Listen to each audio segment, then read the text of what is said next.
So we're going to start off here at question 7. Okay, we'll do the first part of question 7 there, which is your quadratic pattern there, which is 7, 10, 15, 22, and 31.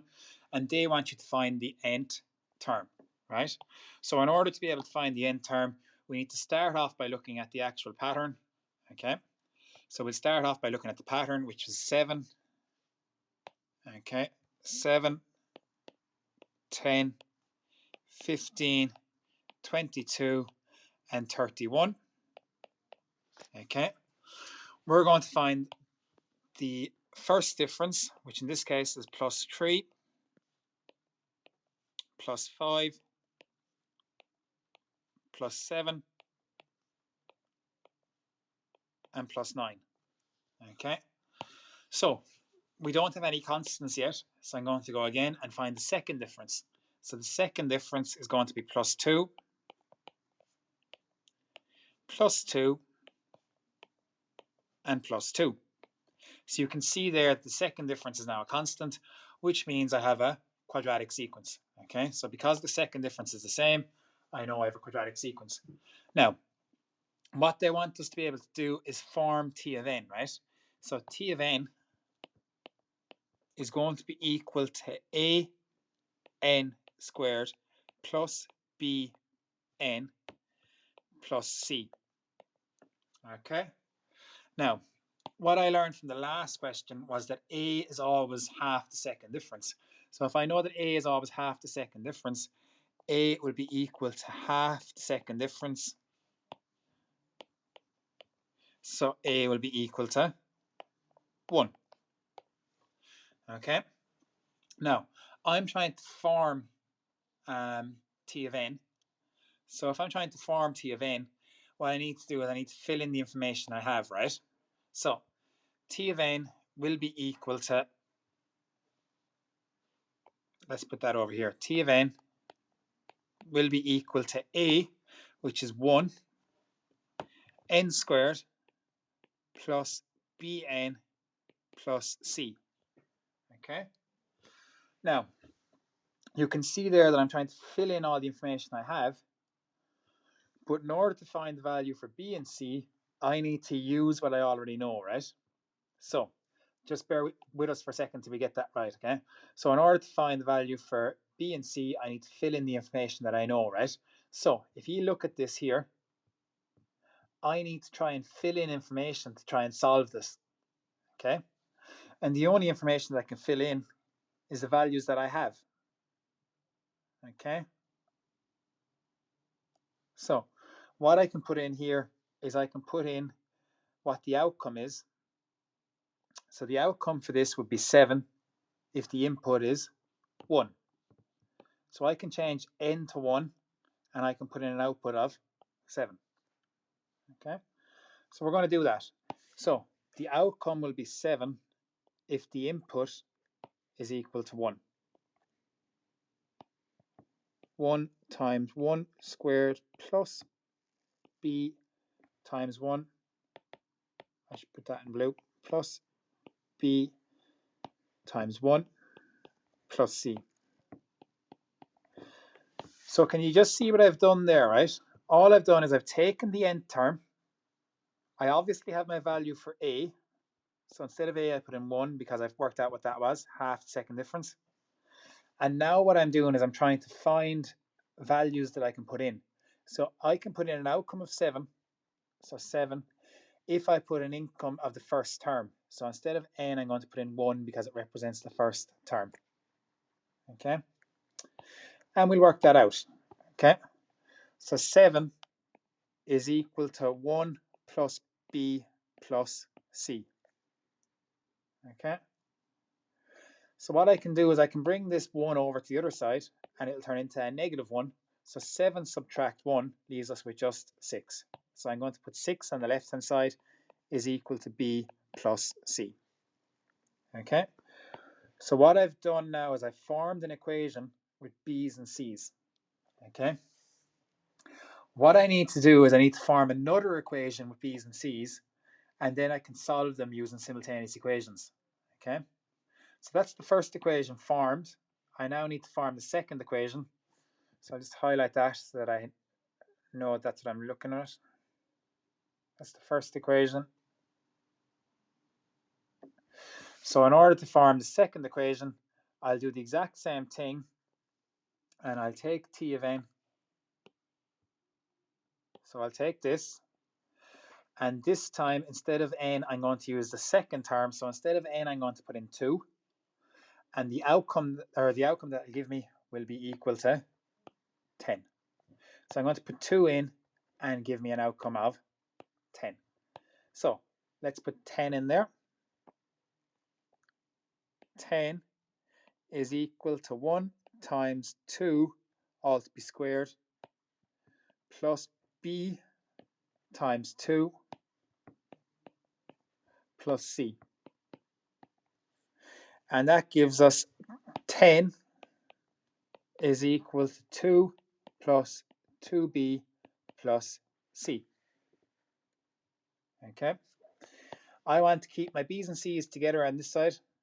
So I'm going to get rid of this 2 by bringing it over to the other side. And 10, if I bring the 2 over, it'll be minus 2. So 10 take away 2 leaves me with 8 is equal to 2b plus c. So you can see there, that's my second equation formed. Okay. So now that I have 2 equations with b's and c's, I'm able to find the value of b and c. And how I'm going to find the value of b and c is I'm going to take these 2 equations and solve them using simultaneous equations. Okay. So I'm going to take this equation, and I'm going to take this equation, and I'm going to solve them by using simultaneous equations. So like I was saying there, what I'm going to do now is I'm going to solve these using simultaneous equations. So I'm going to take the first one. Now, typically when we solve simultaneous equations, we have x plus y equals a number, and x plus y equals a number, and then we solve. Here what I'm going to do is I'm going to turn this into b plus c equals. B plus c is equal to 6, and 2b plus c is equal to 8. Okay, so you can see there I've taken the first equation and I've taken the second equation. Okay, now what I'm going to do is I have simultaneous equations, so I need to solve them, and how I solve them is I either add or subtract the equations. In this case, what I'm going to do is I'm going to subtract the equations, and if I subtract the equations, it'll get rid of the c's. Okay, so you can see there that the c's are going to cancel, and I'll end up with minus b is equal to minus 2. So obviously b is equal to positive 2. Okay, because if I multiply the left hand side by negative 1, I get b. If I multiply the right hand side by negative 1, I get 2. Now that I've found b, I need to go back now and find c. Okay, so I'll take the first equation, okay, which is b plus c is equal to 6. Okay, so all I've done is taken the first equation and I rewrite that. But I now have a value for b, so I can put 2 in there instead of b. So what I'm going to do is 2 plus c is equal to 6. So c will be equal to 6. Obviously, I'm going to bring that 2 across, and it'll turn into minus 2. So minus 2. So c will be equal to 4. So you can see now I have a value for a, I have a value for b, and I have a value for c. So I put in my answer there, and my answer there is going to be t of n is going to be equal to an. So you can see there we had an squared, but instead of a, I'm going to put in 1. So I'll say is equal to 1n squared plus bn. B is going to be 2, so plus 2n plus c, which is plus 4. And that there will be my final answer.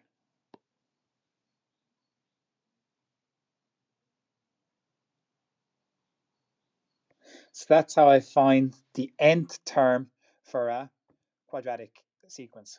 Okay, so this is finding the nth term for a quadratic sequence. So we'll just move on there to question 7 part 2, which is the exact same thing. We have to find the nth term, And we'll start that off now, right? So in order to find the end term, 2, 7, 14, and 23. Okay. First thing we need to do is find the common difference. So first, plus 5 plus 7 plus 9. So you can see there the common difference. The first difference isn't constant, so I'm going to go again and find the second difference.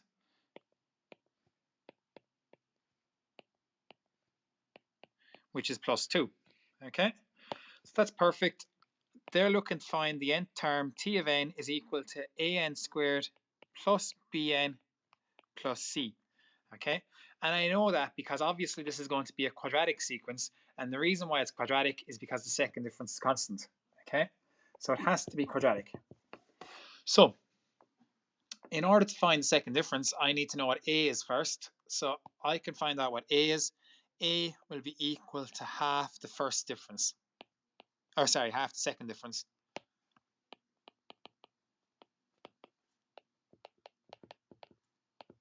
So a will be equal to half, and the second difference is 2. So a will be equal to 1. Okay, so a is obviously equal to 1 in this case. Now what I need to do is I need to form two equations. So I'm going to try and form equations using what I already know. Okay, so I know if I put in 1 for the first term, because 1 represents the first term, I'll get an output of 2. Okay, now I can put in 1 and get an output of 2. I can put in 2 and get an output of 7. I can put in 3 and get an output of 14. And I can put in 4 and get an output of 23. I just need to get two equations. And the reason why I need to get two equations is because I have two unknowns. Okay, so B and C are my two unknowns. If I have two unknowns, I need two equations to solve it. And you'll know that when we did simultaneous equations. I always use the first two terms. The reason why I use the first two terms is because they make the smallest equations.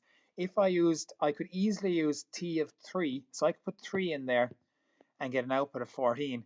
But if I do that, I'm dealing with larger numbers. So to make things easier for myself, I always use the first two terms. So let's do that now. So t of n, we'll say t of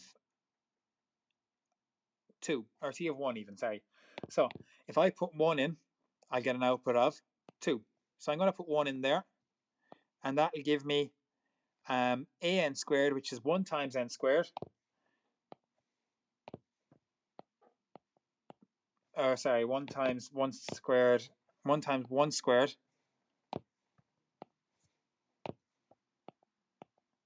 plus bn, which is b of 1, plus c.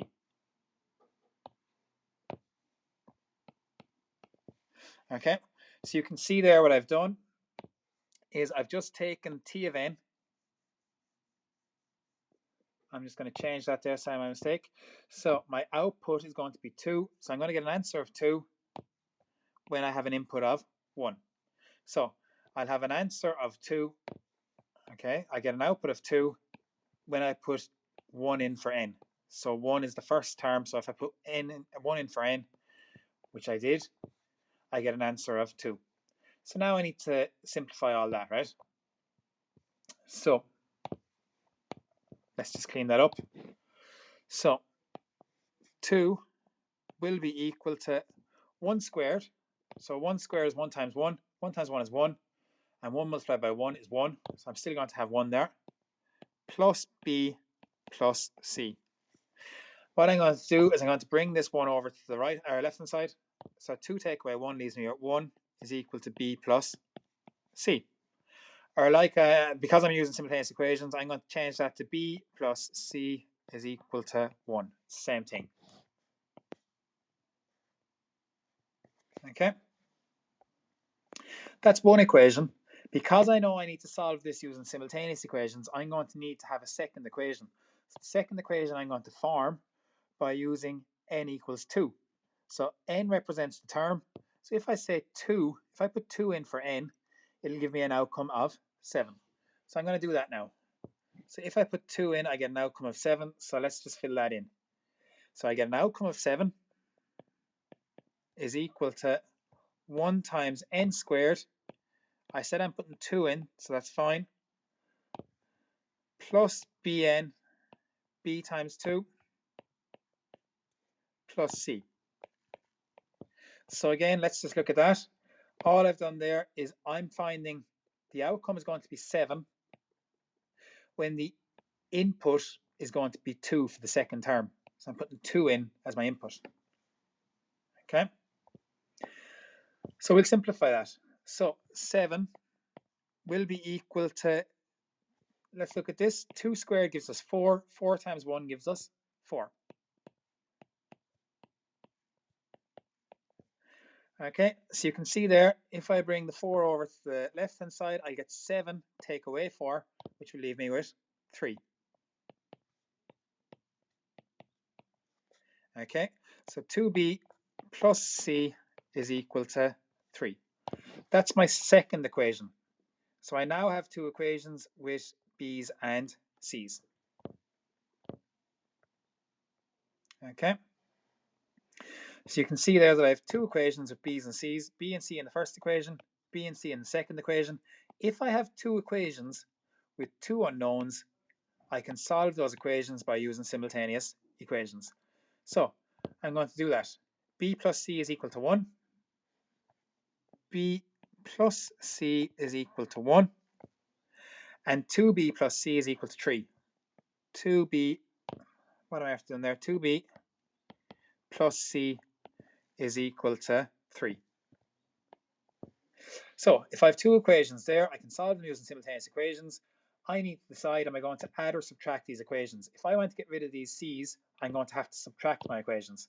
So that means that this here will turn into a negative, this here will turn into a negative, and this here will turn into a negative. If I subtract them, b minus 2b, so b minus 2b leaves me at negative b. So negative b is equal to 1 minus 3. 1 minus 3 gives me negative 2. So b is equal to positive 2. I'm just multiplying both sides by negative 1 to get a positive 2. Okay. Now that I have a value for b, I can go back there and find out a value for c. And how I find the value for c is I sub it in. So now find c. So b plus c is equal to 1. But I know that b is equal to 2 plus c is equal to 1. So in order to find out what c is equal to 1 minus 2. So c is equal to minus 1. So I now have a value for a, b, and c. And I'll highlight them there so you can see them. So a, b, and c. So I can form my nth term. So t of n is going to be equal to an squared, which is 1n squared, plus bn, and b in this case is equal to 2, so plus 2n plus c. So I'm going to say plus minus 1, but you know yourselves there, if I'm going to say plus minus 1, that's nonsense. I'm just going to say minus 1. Okay, so my answer there is n squared plus 2n minus 1. So we'll look there at the next question, which is part 3, and you've got 2, 8, 18, 32, and 50, and so on. So we've got a pattern here. We're going to work out if it's quadratic or if it's linear, and how we find out if it's linear or quadratic, I should say, is we find the first difference. If the first difference is the same, it's linear. If the first difference is different, then we'll have to find the second difference. If the second difference is the same, then it's quadratic. So in this case, we have plus 6, plus 10, plus 14, and plus 18. So we can see there the first difference is different. So we're going to have to find the second difference.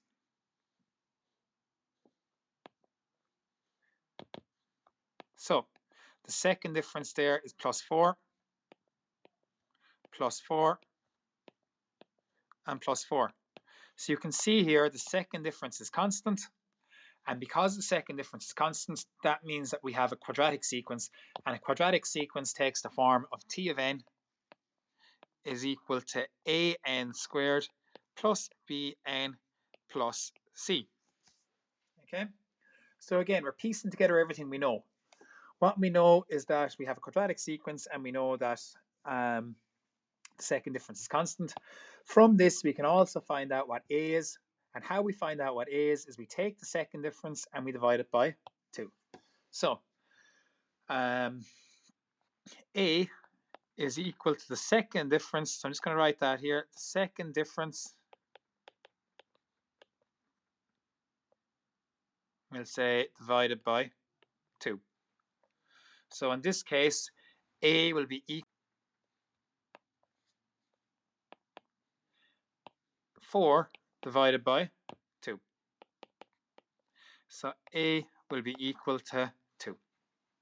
Okay, so that's the first part of that question done, where I found out what a is. I now need to go on and find out what b and c are.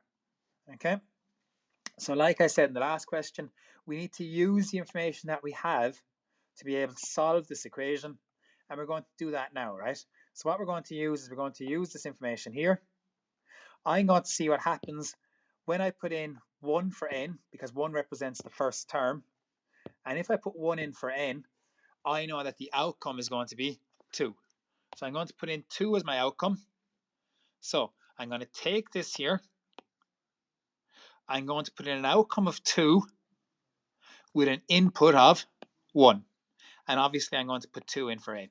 So if I put 2 in, 2 is my output, is equal to a, which is 2, n squared. In this case, I'm putting in 1 for n because that's my input, plus bn, which is b times 1, plus c. Okay, so that will give us 2 is equal to 2 plus b plus c. So to tidy this up, I need to get 2 over to the other side. So it'll be 2 minus 2 is equal to b plus c. So it'll be equal to 0 is equal to b plus c. Okay, so that's going to be my first equation before I solve them simultaneously. The next equation that I'm going to use is going to be, the outcome is going to be 8 when I put an input of the second term. So I'm going to put 2 in for my term, and I get an output of 8. So 8 will be equal to 2 times 2 squared plus b times 2 plus c.